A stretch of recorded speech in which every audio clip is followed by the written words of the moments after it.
আসসালামু আলাইকুম, nice cooking শোতে আপনাদেরকে স্বাগত জানাই।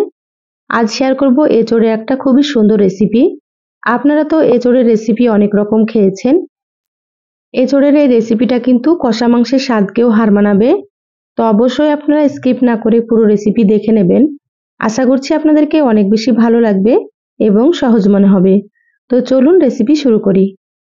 এখানে দেখুন আমি এঁচোড় কেটে নিয়েছি। এখানে আমি 600 গ্রাম মতো এঁচোড় কেটে নিয়েছি। তো এঁচোড়গুলো এরকম একটু মোটা মোটা করে কাটতে হবে, তাহলে কিন্তু রেসিপিটা খুবই সুন্দর হবে। দেখে হয়তো আপনারা বুঝতে পারছেন কিভাবে কেটে নিয়েছি। আপনারা এইভাবে কেটে নেবেন। এঁচোড়গুলো খুব ভালোভাবে ধুয়ে পরিষ্কার করে তারপরে পানিটাকে ঝরিয়ে নিয়েছি। এবার এখানে দেখুন একটা প্রেসার কুকার নিয়েছি। এবার আমি কেটে রাখা এঁচোড়গুলো প্রেসার কুকারে নিয়ে নিচ্ছি। এবার আমি এখানে দিয়ে দিচ্ছি দুটো মিডিয়াম সাইজের আলু। তো আলুগুলো আমি একটু মোটা মোটা রেখে কেটেছি। এইভাবে করে আলুগুলোকেও কেটে নিতে হবে। তো এখানে আমি আলু দিয়ে দিচ্ছি, আপনারা চাইলে কিন্তু আলু ছাড়াও এটা রান্না করতে পারেন। সম্পূর্ণ আলুগুলো দিয়ে দিলাম। এবার আমি এখানে দিয়ে দিচ্ছি হাফ চা চামচ লবণ, আর দিয়ে দিচ্ছি এখানে হাফ চা চামচ মতো হলুদ গুঁড়ো। এবার আমি এখানে দিয়ে দিচ্ছি হাফ কাপ পরিমাণে পানি। খুব বেশি কিন্তু পানি দেওয়া যাবে না, হাফ কাপ মতো দিয়ে দিতে হবে। পানিটা দিয়ে খুব ভালোভাবে একটু নেড়েচেড়ে মিশিয়ে নিচ্ছি। এবার আমি প্রেসার কুকারের ঢাকনাটা লাগিয়ে নিচ্ছি। গ্যাসের চুলাতে দিয়ে আমি দুটো সিটি দিয়ে নেব।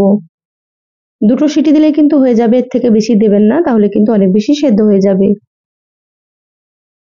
দেখুন দুটো সিটি দিয়ে নিয়েছি। এবার দেখে নেব এগুলো সেদ্ধ হয়েছে কি। দেখুন এঁচোড়গুলো খুব সুন্দর মতো সেদ্ধ হয়ে গিয়েছে। এইভাবে করে সেদ্ধ করে নিতে হবে। আর এখানে দেখুন আলুগুলোও কিন্তু সেদ্ধ হয়ে গিয়েছে। এইভাবে সেদ্ধ করে নিতে হবে, এর থেকে কিন্তু বেশি সেদ্ধ করা যাবে না। এবার এগুলোকে সাইডে রেখে গ্যাসে একটা কড়াই দিয়ে দিলাম। দিয়ে দিলাম এখানে 2 টেবিল চামচ সর্ষের তেল। তো এখানে আমি সর্ষের তেলে রান্না করছি, আপনারা চাইলে কিন্তু সয়াবিন তেল দিয়েও রান্না করতে পারেন। তেলটা হালকা গরম হলে এখানে দিয়ে দিলাম দুটো এলাচ, আর 2 টুকরো দিয়ে দিলাম দারুচিনি, আর দিয়ে দিলাম এখানে হাফ চা চামচ গোটা জিরা। তেলটা অনেকটাই গরম হয়ে গিয়েছিল, জিরাগুলো কিন্তু সুন্দর মতো ভাজা হয়ে গিয়েছে। এবার আমি এখানে দিয়ে দিলাম 3টে মিডিয়াম সাইজের পেঁয়াজ কুচি। এই রেসিপিতে পেঁয়াজের পরিমাণ একটু বেশি দিতে হবে, তাহলেই খেতে অনেক বেশি ভালো লাগবে। এবার নেড়েচেড়ে পেঁয়াজগুলোকে হালকা করে ভেজে নিচ্ছি। পেঁয়াজগুলো আমি খুব বেশি লালচে করব না। দেখুন আমি কিভাবে ভেজে নিচ্ছি, তাহলে আপনারা বুঝতে পারবেন।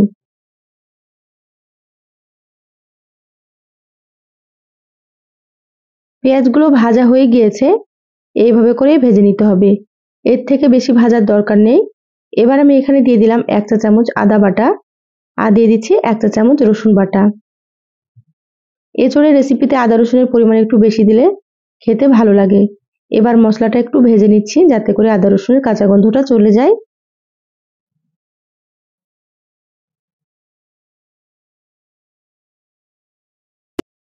মশলাগুলো আমি 3 মিনিট মতো ভেজে নিয়েছি, ভাজা হয়ে গিয়েছে। এবার আমি এখানে দিয়ে দিচ্ছি টমেটো বাটা। তো এখানে আমি একটা বড় সাইজের টমেটো বেটে নিয়েছি। এইভাবে টমেটো বেটে ব্যবহার করলেই সুন্দর হবে রেসিপিটা। আপনারা অবশ্যই টমেটোটা বেটে ব্যবহার করবেন। টমেটো দিয়ে আবার একটু কষিয়ে নিচ্ছি। যারা ভিডিওটি ইউটিউব চ্যানেল থেকে নতুন দেখছেন, প্লিজ চ্যানেলটা সাবস্ক্রাইব করে চ্যানেলের সাথেই থাকবেন।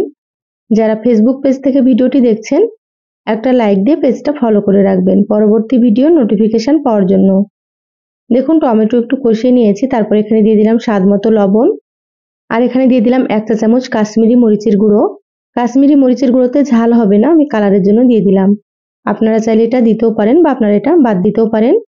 আর দিয়ে দিলাম হাফ চা চামচ হলুদ গুঁড়ো, 1 চা চামচ দিয়ে দিলাম জিরা গুঁড়ো, আর এখানে আমি 1 চা চামচ দিয়ে দিচ্ছি ধনিয়া গুঁড়ো, আর অল্প একটু দিয়ে দিচ্ছি মরিচের গুঁড়ো। এখানে আমি কাঁচা মরিচ ব্যবহার করব, সেজন্য এখানে অল্প করে মরিচের গুঁড়োটা ব্যবহার করলাম। আপনারা যেমন ঝাল খাবেন সেভাবে করে মরিচ গুঁড়ো দিয়ে দেবেন। এবার মশলার বাটিটা ধুয়ে একটু পানি দিয়ে দিলাম।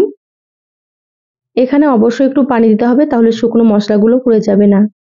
এবার খুব ভালোভাবে মশলা কষিয়ে নিতে হবে, তাহলে রান্নাটা খেতে অনেক বেশি ভালো লাগবে। তো আমি ঢাকা দিয়ে 5 মিনিট কষিয়ে নিচ্ছি মশলা, তাহলে সুন্দর মতো কষানো হবে। 5 মিনিট মিডিয়াম আঁচে মশলা কষিয়ে নিয়েছি। দেখুন কত সুন্দর মতো কষানো হয়ে গিয়েছে, মশলা থেকে তেল ছেড়ে দিয়েছে। এইভাবে করে আপনারা কষিয়ে নেবেন।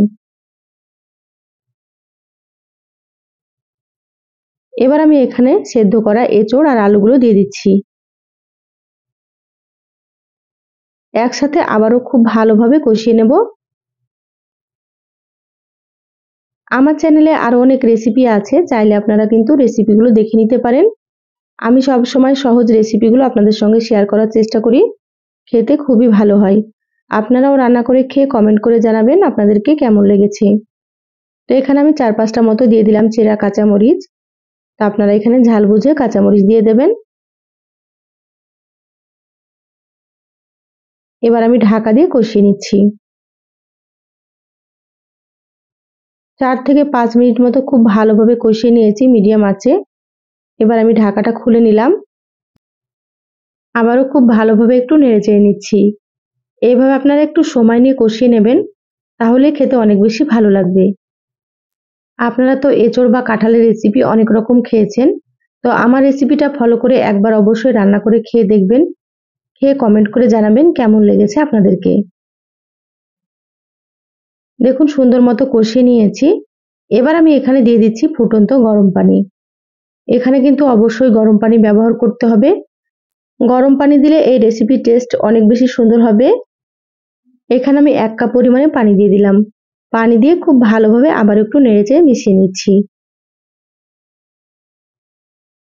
এবার ঢাকা দিয়ে 7 থেকে 8 মিনিট মিডিয়াম আঁচে রান্না করে নেব। দেখুন 8 মিনিট মতো মিডিয়াম আঁচে রান্না করে নিয়েছি। ঢাকাটা খুলে নিলাম।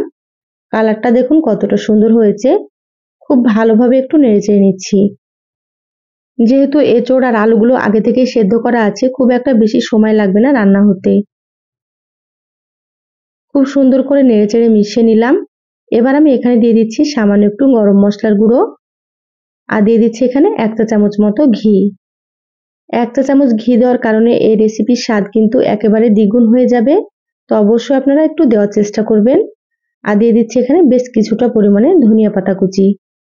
এবার একসাথে সবগুলোকে খুব ভালোভাবে নেড়েচেড়ে মিশিয়ে নেব। আপনারা যদি এরকম একটু শুকনো শুকনো করে রান্না করতে চান তাহলে এইভাবে করবেন, বা আপনারা চাইলে একটু ঝোল করেও রান্না করতে পারেন। আপনারা ঝোল রাখতে চাইলে আরো হাফ কাপ মতো পানি দিয়ে দেবেন, তাহলে সুন্দর মতো একটু ঝোল থাকবে। রান্না হয়ে গিয়েছে, গ্যাস বন্ধ করে দিলাম। ঢাকা দিয়ে 5 মিনিট রেখেছিলাম, তারপরে এই তো বলে ঢেলে নিয়েছি। দেখুন কতটা সুন্দর হয়েছে কালারটা, খেতে খুবই সুন্দর হয় গরম ভাত, রুটি, পরোটা সবকিছুর সঙ্গে। একবার অবশ্যই রান্না করে খেয়ে দেখবেন, বাড়ির ছোট থেকে বড় সকলেই কিন্তু খুবই পছন্দ করবে। তো রেসিপিটা কেমন লাগলো চ্যানেলের কমেন্ট বক্সে জানাবেন। ভালো লাগলে একটা লাইক দিয়ে ভিডিওটা আপনারা শেয়ার করে দিবেন। সবাই ভালো থাকবেন, সুস্থ থাকবেন। ফিরে আসবো আবারও কোনো নতুন রেসিপিতে। ধন্যবাদ সবাইকে। আল্লাহ হাফেজ।